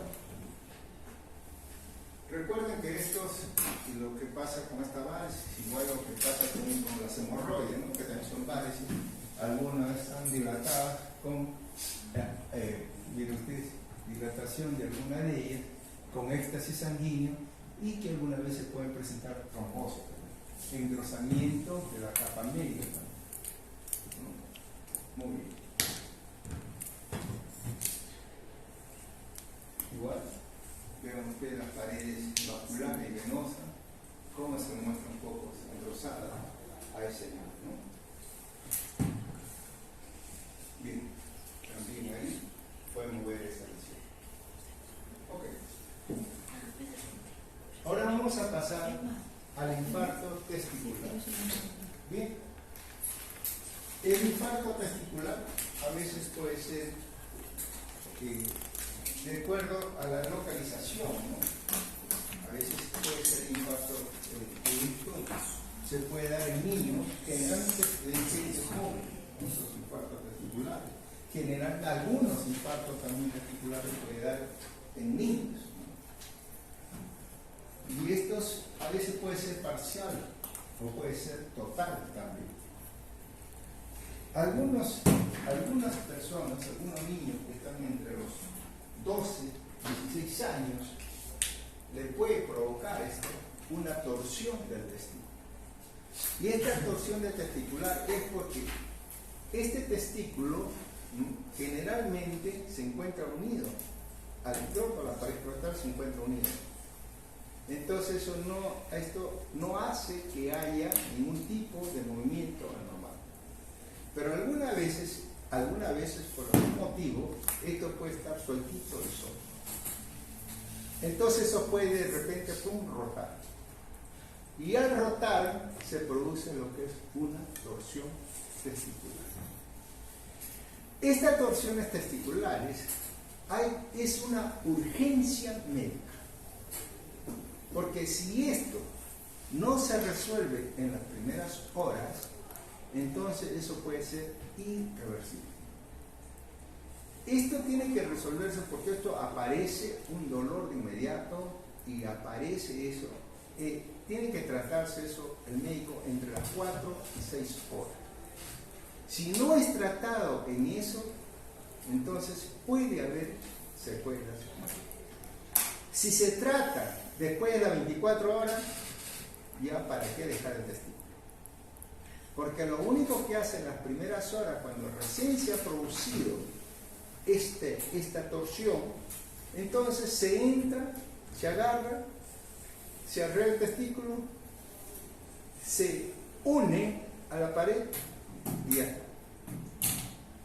Y puede seguir su vida normal. Pero si no es así, si es entre las 6 y 12 horas, puede quedar secuela hasta en un 50% pueden quedar. Pero si pasa de las 24 horas, ese testículo ya no sirve. Entonces hay que sacar el testículo. Y como este cosa es un muchacho, un 18 años, 16 años que hay que sacar eso. ¿Qué es lo que hace ahí entonces? Entonces, por estética, se le pone pues a un ¿cómo se llama ¿Prótesis? Una prótesis. Gracias. Se le pone una prótesis por estética. Entonces eso es normal también, ¿no? Entonces, listo. Ahora, lo curioso es que cuando le ponen esa estética, le ponen por estética esta testículo, entonces no se va a notar nada. No se nota nada. Entonces, ¿este paciente puede seguir su vida normal? Sí. ¿Puede fecundar? Sí. Entonces no hay problema en eso. ¿No? psicológicamente lo supera, ¿no? Sería diferente entonces que en la bolsa escrotal sea pues una bolsa escrotal bajo a vacía, ¿no? Ahí sí sería un poco diferente para este muchacho. Muy bien, desde el punto de vista psicológico. Bien. Algunas causas, incidencia y factores de riesgo puede ser un trauma, ¿no? El trauma puede ser también, a veces pueden provocar cualquier tipo de lesión testicular. Y eso se ve a veces también en niños cuando manejan, ¿no? La bicicleta, a veces pasan un rompemuelle, saltan, se caen y se puede producir un trauma a ese niño. El frío también, actividad deportiva intensa, ¿no? Entonces pueden ser estas algunas causas que puedan ocasionar. Otras, por ejemplo, es una torsión intravaginal. La torsión intravaginal generalmente se va a dar en los niños recién nacidos, ¿no? Entonces, al inicio repentino dolor y el testículo también, ¿sí? Entonces, tenemos cómo es cuando ya ha bajado el cordón traumático, entonces se puede producir esta torsión. Aquí, en la exploración física del examen son diferentes grados de edema, enrojecimiento y también una función del tiempo de evolución. Todo está en relación a esto. La región testicular está agrandada, extremadamente sensible y con mayor frecuencia es en el lado derecho. ¿Sí? Se dice que el testículo afectado está más alto y también se pone a veces en forma horizontal. Entonces, esas son las características que puede presentar. Normalmente, entonces, un testículo, a veces, el dolor es bastante exquisito, ¿no? Es un incremento de la sensibilidad, ¿no? Y el dolor. Ahora, el edema y la congestión depende también muchas veces del grado, ¿no? Depende del tiempo en que se haya producido esta lesión.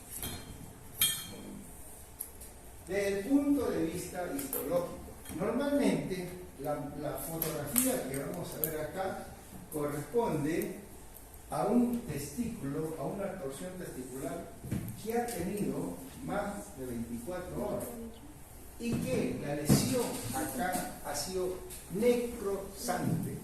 Normalmente cuando nosotros vemos un infarto o vemos una hemorragia testicular, vemos la momificación ahí de la célula, vemos la parte de los conductos seminíferos en la cual van a corresponder y o sea van a mostrarnos la zona necrosada, pero acá no, por eso que no le llame la atención que no veamos esas. Esta es la parte externa, ¿no? Tejido adiposo con tejido fibroso, y aquí parte de la albuginia que estamos viendo a este nivel. Muy bien. Igual la albuginia, ¿no? También con un denso infiltrado inflamatorio agudo, todo lo que es. Y a esta parte derecha, en este ángulo, tenemos un tejido hemorrágico, todo lo que es el tejido hemorrágico. Cuando pasamos a otro, entonces ya no nos queda alguna muesca solamente, probablemente de lo que fue o lo que ha sido ese tejido, pues, de productos seminíferos. El resto, todo es zona de hemorragia, con necrosis hemorrágicas, todo lo que vamos a ver en esta lección.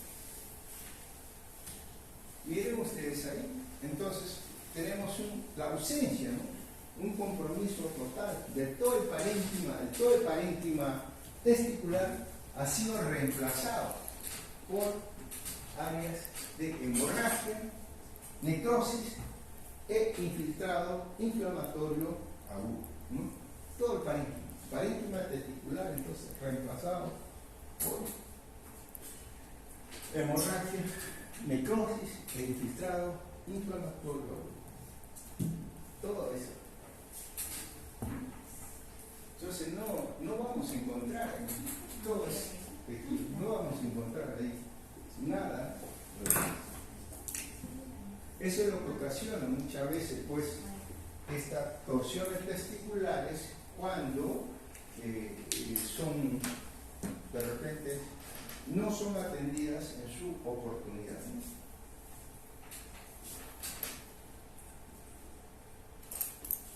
Muy bien. Igual es un panorámico donde también nos muestra toda la descripción del parénquima tisular. Todo.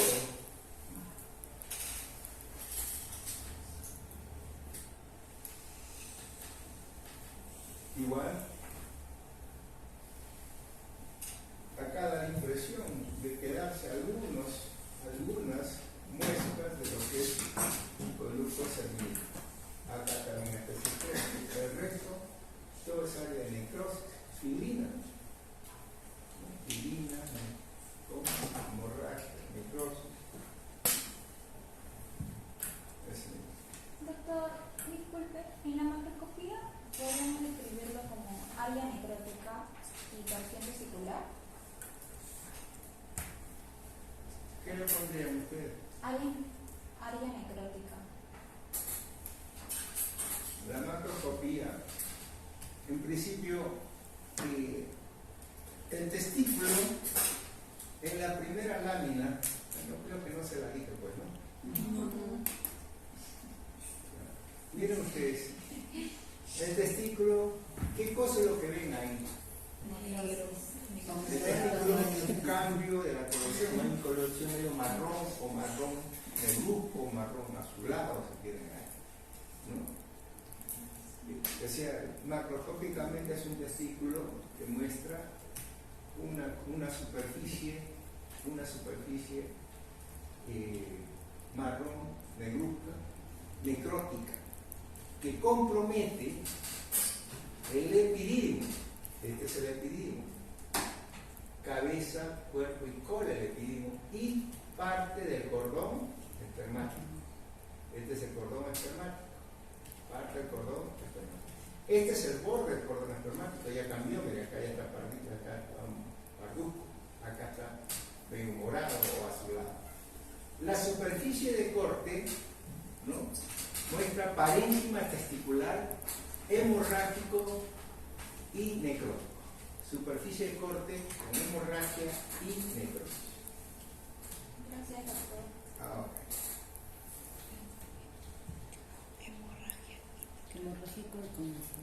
Bien. Vamos a ver ahora el teratoma testicular.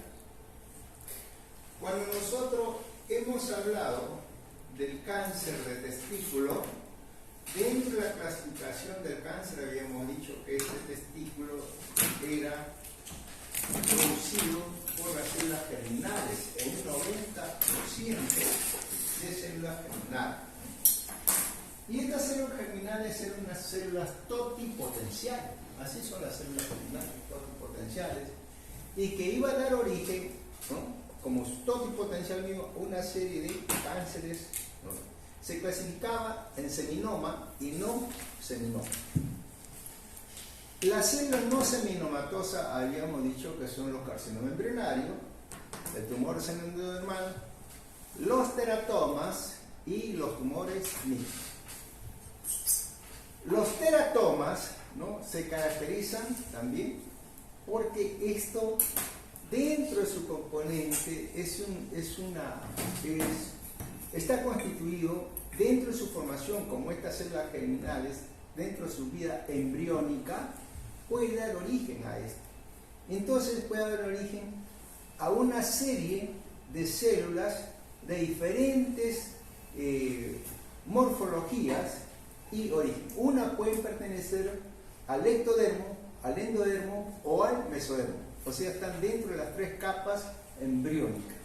Eso es lo que va a caracterizar al teratoma. El teratoma puede ser puro o puede ser mixto. Los tumores mixtos del testículo pueden estar constituidos por una mezcolanza, puede ser seminoma más carcinoma embrionario, seminoma más teratoma, teratoma más carcinoma embrionario, teratoma más tumor de seno endodermal, o de repente teratoma más coriocarcinoma. O sea, puede ser una mezcla de todo esto, pues. Y dentro de esto está el teratoma. Bien, el teratoma macroscópicamente es un tumor grande, es un tumor, bueno, no se lleven de las medidas, ¿no? Pero puede medir salud, puede medir unos 10 centímetros. Entonces el teratoma es un tumor grande, entonces por lo tanto, macroscópicamente el testículo está aumentado de tamaño. Antes que vaya a la macroscopía, diría que el teratoma se puede presentar en la parte infantil o en los niños y en los adultos. En cualquier grupo etario se puede presentar. Cuando el teratoma se presenta en niños, ¿no? Hasta antes de la pubertad, se considera como un teratoma benigno. En niños, estamos hablando de este tipo de niños. No estoy hablando del teratoma en mujeres, no estoy hablando solamente en hombres. El teratoma, entonces, en niños prepuberales se consideran como un tumor benigno. Pero el teratoma que se presenta en niños postpuberales y en el adulto, entonces ya se le considera como una neoplasia maligna. El teratoma postpuberal, entonces ya están considerándose ahí como una neoplasia maligna y se le considera inclusive como un tumor mixto. ¿Por qué así? ¿Por qué es? Porque no sabemos el comportamiento en sí de este teratoma. De repente se ha operado un chico de teratoma, de repente 18 años, 20 años, 30 años. Entonces se ha operado, entonces encuentra, se le saca, el testículo es un teratoma puro, nada más. Aquí no hablamos teratoma maduro, ni hablamos de teratoma inmaduro. No hay esas. Se supone que el teratoma maduro es benigno. Y se supone que el teratoma maduro hay la posibilidad de que esto sea maligno. Simplemente en urología nosotros hablamos de teratoma testicular, punto nada más. Que puede haber un componente inmaduro, puede haber, pero teratoma testicular, ¿no? ¿Por qué? Porque ya el urólogo sabe que eso ya lo considera como un cáncer. Entonces, este teratoma testicular que se presenta puede entonces presentarse dentro de su macroscopía. Es muy, a veces digamos hasta una macroscopía que presenta a veces puede presentar un testículo aumentado de volumen, ¿no? Un testículo que puede ser hasta cierto punto doloroso por el tamaño y si este presenta la necrosis, y áreas con áreas sólidas, puede tener áreas sólidas, puede tener áreas quísticas, puede tener áreas de hemorragia, puede tener áreas, ¿no?, duras, calcificadas. Miren ustedes un testículo, entonces puede tener áreas sólidas, áreas quísticas y algunas veces de repente este de aquí podría corresponder a áreas duras o calcificadas, cartílago, ¿no? Acá igual, miren ustedes, ¿no? Múltiple cavidad quística con zona de hemorragia y zona de necrosis. Eso puede haber. Muy bien. Estos teratomas, entonces, nosotros cuando lo vemos tenemos que ver si tenemos esta zona hemorrágica, hay que ponerla, porque de repente, esto de aquí yo pienso, este es un teratoma puro. Y aquí pues, no, este ya no es un teratoma puro, esto puede ser un teratoma o está asociado de repente a otro tipo de cáncer, ¿no? Bien, cuando vemos esto, entonces, ahora sí, vemos desde el punto de vista ideológico, entonces, esto ustedes ven la albuginia, aquí ven el conductos seminíferos, albuginia, y esto ya es la parte interna. Entonces, acá vemos una serie de elementos celulares. Entonces está constituido esto por elementos celulares, ¿no?, que puede ser a veces en determinada, la maduración embriónica es variada, ¿no? Puede ser, por eso se llama un testículo maduro o inmaduro, de acuerdo a la presencia. Esto puede ser ectodermo, endodermo o mesodermo. Eso quiere decir que puedo encontrar dentro de todo este tumor parte de piel, ¿no? De repente tejido glandular, tejido muscular, ¿no? Entonces hueso, puedo encontrar cartílago, de todo puedo encontrar acá. Y eso es lo que vamos a ver. Por ejemplo, este de acá es la leucemia. ¿Y esto qué parece? Parece un tejido piel, tejido pavimentoso. Y acá miren ustedes, se ve como un tejido, todo esto es queratina, como si fuese un quiste epidérmico de inducción. Esto hace recordar muchas veces que cuando hay en mujeres, a veces es el quiste dermoide, que es un teratoma, ¿no? Con una sola, aquí en el quiste dermoide ya no hay las 3 capas, solamente hay una monocapa nada más, ¿no? Eso es lo que promina. Muy bien. Miren acá, igual, ¿no? Otra vez tiene una célula medio fusosa alargada, ¿no? Como si fuese tejido conectivo. Y acá, como si fuese también tejido conectivo. Estas áreas de necrosis y otras células, bueno, no reconocibles, porque todo esto es, todo eso es tejido embriónico, a veces en proceso de desarrollo. Tejido pavimentoso o piel y queratínico, ¿no? Queratínico. Pavimentoso y queratínico. Ectodermo, puede ser eso, ectodermo. Zonas del endodermo, de repente acá, ¿no? Miren ustedes, piel, tejido pavimentoso, tejido conjuntivo, tejido muscular.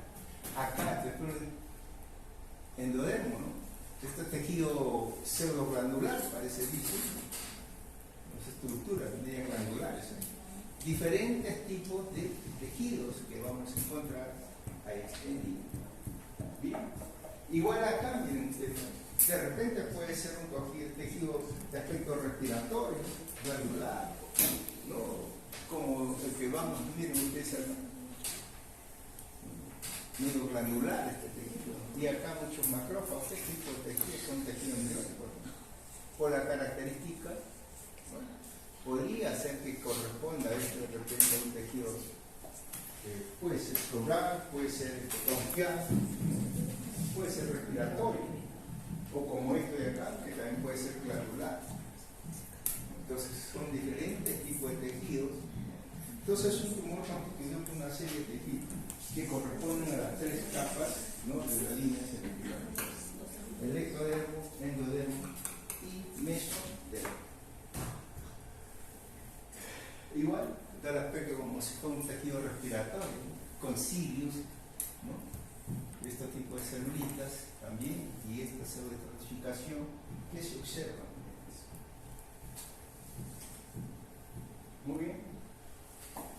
O también puede presentarse, miren ustedes, parece un respiratorio, y acá qué cosa es, esto es cartílago, estructura glandular con estructura cartilaginosa con tejido adiposo.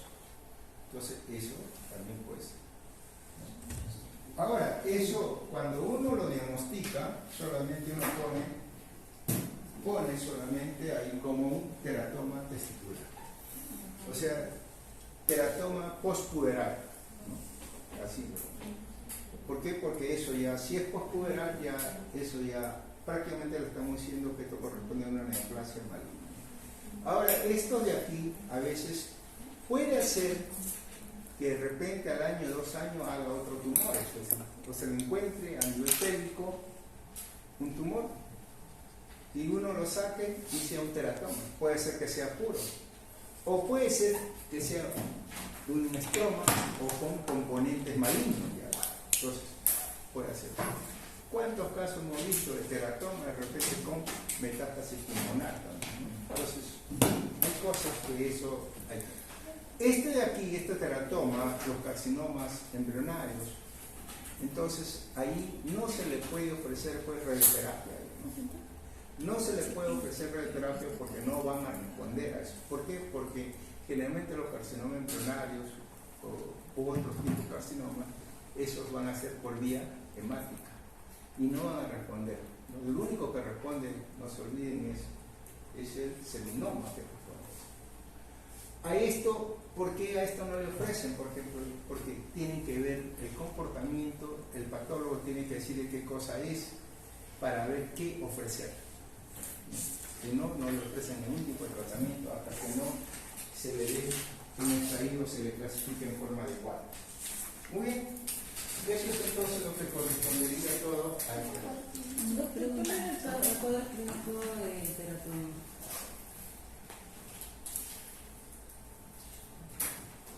No sé, a ver qué le dicen, a ver, ¿quién me ayuda? No, No lo mencioné, sí lo dije, que aumenta el volumen. Claro que sí, aumenta el volumen. Es un tumor que puede medir hasta cuánto le dije, no le hagan caso a la medida, puede ser hasta 10 centímetros, puede ser. Aumentar el volumen y de acuerdo a su constitución puede ser hasta doloroso, una masa, sensación de masa tumoral dolorosa, aumentar el volumen, algunas veces duras, otras veces elásticas, de acuerdo a los constituyentes que hay. Una masa tumoral que hay. Muy bien.